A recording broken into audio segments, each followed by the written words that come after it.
Chapter 4, Part 2. My poor mother is really ill and keeps her room. Could she exert herself, it would be better, but this is not to be expected. And as to my father, I never in my life saw him so affected. Poor Kitty has anger for having concealed their attachment, but as it was a matter of confidence, one cannot wonder. I am truly glad, dearest Lizzie, that you have been spared something of these distressing scenes. But now, as the first shock is over, shall I own that I long for your return? I am not so selfish, however, as to press for it, if inconvenient. Adieu. I take up my pen again to do what I have just told you I would not, but circumstances are such that I cannot help earnestly begging you all to come here as soon as possible. I know my dear uncle and aunt so well that I am not afraid of requesting it, though I have still something more to ask of the former. My father is going to London with Colonel Forster instantly, to try to discover her. What he means to do, I am sure I know not, but his excessive distress will not allow him to pursue any measure in the best and safest way, and Colonel Forster is obliged to be at Brighton again tomorrow evening. In such an exigence, my uncle's advice and assistance would be everything in the world. He will immediately comprehend what I must feel, and I rely upon his goodness. Oh, where is my uncle? Cried Elizabeth, darting from her seat as she finished the letter, in eagerness to follow him, without losing a moment of the time so precious. But as she reached the door, it was opened by a servant, and Mr. Darcy appeared. Her pale face and impetuous manner made him start, and before he could recover himself enough to speak, she, in whose mind every idea was superseded by Lydia's situation, hastily exclaimed, I beg your pardon, but I must leave you. I must find Mr. Gardiner this moment, on business that cannot be delayed. I have not an instant to lose. Good God, what is the matter? Cried he, with more feeling than politeness, then recollecting himself. I will not detain you a minute, but let me, or let the servant, go after Mr. and Mrs. Gardiner. You are not well enough. You cannot go yourself. Elizabeth hesitated, but her knees trembled under her, and she felt how little would be gained by her attempting to pursue them. Calling back the servant, therefore, she commissioned him, though in so breathless an accent as made her almost unintelligible, to fetch his master and mistress home. Instantly, on his quitting the room, she sat down, unable to support herself, and looking so miserably ill that it was impossible for Darcy to leave her, or to refrain from saying, in a tone of gentleness and commiseration, "Let me call your maid. Is there nothing you could take to give you present relief? A glass of wine. Shall I get you one? You are very ill." "No, I thank you," she replied, endeavoring to recover herself. "There is nothing the matter with me. I am quite well. I am only distressed by some dreadful news which I have just received from Longbourn." She burst into tears as she alluded to it, and for a few minutes could not speak another word. Darcy, in wretched suspense, could only say something indistinctly of his concern, and observe her in compassionate silence. At length she spoke again. "I have just had a letter from Jane, with such dreadful news. It cannot be concealed from anyone. My youngest sister has left all her friends, has eloped, has thrown herself into the power of Mr. Wickham. They are gone off together from Brighton. You know him too well to doubt the rest. She has no money, no connections, nothing that can tempt him to. She is lost forever." Darcy was fixed in astonishment. "When I consider," she added, in a yet more agitated voice, "that I might have prevented it. I who knew what he was, had I but explained some part of it only, some part of what I learned, to my own family, had his character been known, this could not have happened. But it is all too late now. I am grieved, indeed," cried Darcy, grieved, shocked. "But is it certain, absolutely certain?" "Oh yes. They left Brighton together on Sunday night, and were traced almost to London, but not beyond.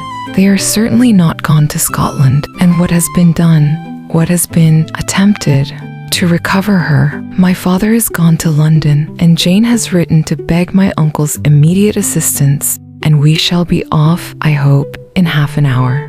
But nothing can be done. I know very well that nothing can be done. How is such a man to be worked on? How are they even to be discovered? I have not the smallest hope. It is every way horrible. Darcy shook his head in silent acquiescence. When my eyes were opened to his real character, oh, had I known what I ought, what I dared to do, but I knew not. I was afraid of doing too much. Wretched, wretched mistake. Darcy made no answer.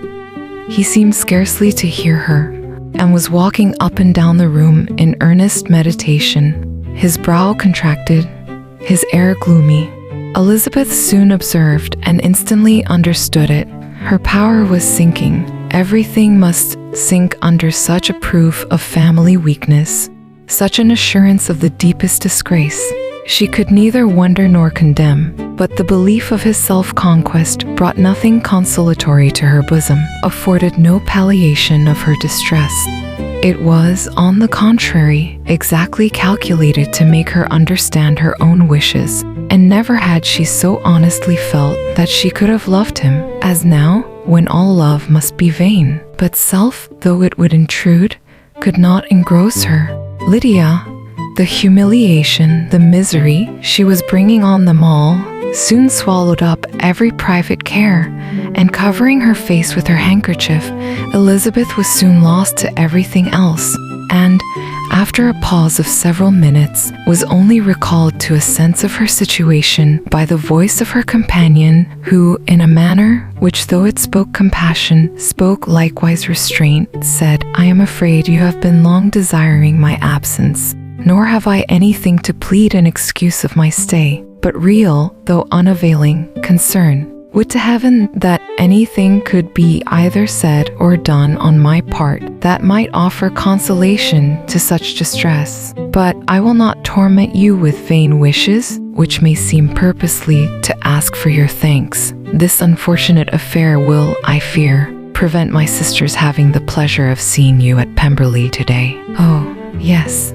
Be so kind as to apologize for us to Miss Darcy. Say that urgent business calls us home immediately. Conceal the unhappy truth as long as it is possible. I know it cannot be long." He readily assured her of his secrecy, again expressed his sorrow for her distress, wished it a happier conclusion than there was at present reason to hope, and leaving his compliments for her relations, with only one serious, parting look, went away. As he quitted the room, Elizabeth felt how improbable it was that they should ever see each other again on such terms of cordiality as had marked their several meetings in Derbyshire. And as she threw a retrospective glance over the whole of their acquaintance, so full of contradictions and varieties, sighed at the perverseness of those feelings which would now have promoted its continuance and would formerly have rejoiced in its termination. If gratitude and esteem are good foundations of affection, Elizabeth's change of sentiment will be neither improbable nor faulty.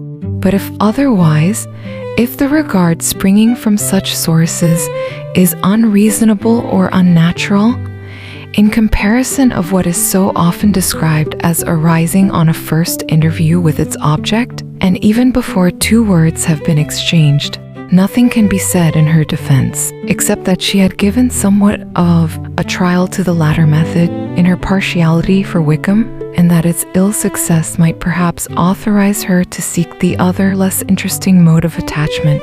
Be that as it may, she saw him go with regret, and, in this early example of what Lydia's infamy must produce, found additional anguish as she reflected on that wretched business.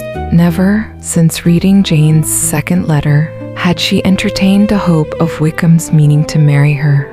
No one but Jane, she thought, could flatter herself with such an expectation. Surprise was the least of her feelings on this development. While the contents of the first letter remained on her mind, she was all surprise, all astonishment that Wickham should marry a girl whom it was impossible he could marry for money, and how Lydia could ever have attached him, had appeared incomprehensible. But now it was all too natural.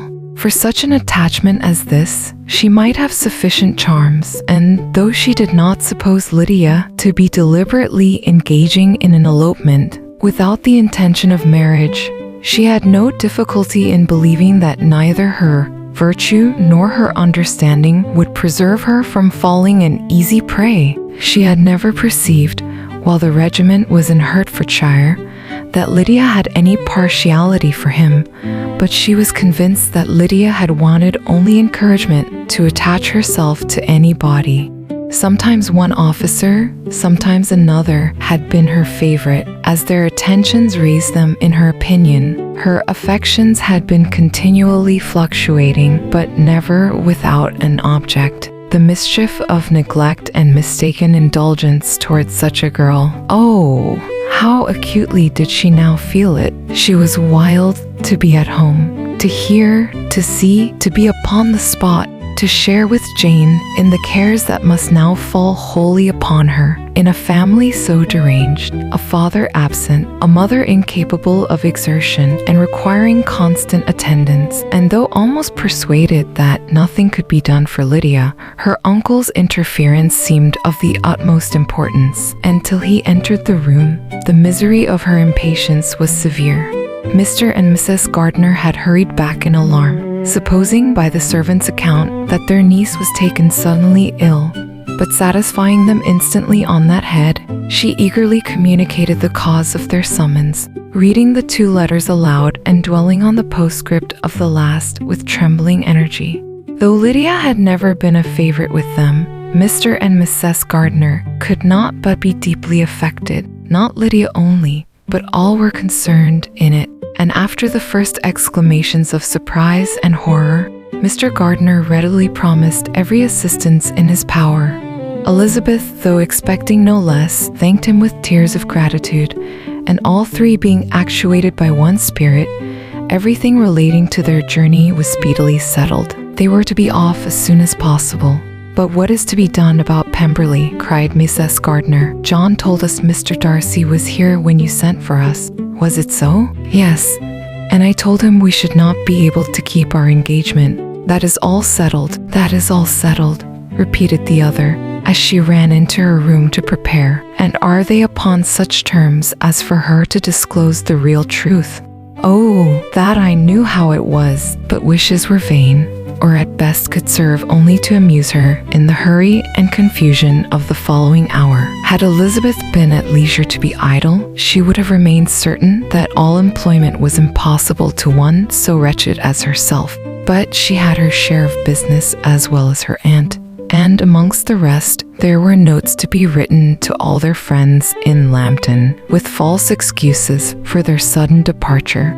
An hour, however, saw the whole completed, and Mr. Gardiner meanwhile having settled his account at the inn, nothing remained to be done but to go, and Elizabeth, after all the misery of the morning, found herself, in a shorter space of time than she could have supposed, seated in the carriage and on the road to Longbourn. If you enjoy this video, please like and subscribe to support the channel. Thank you.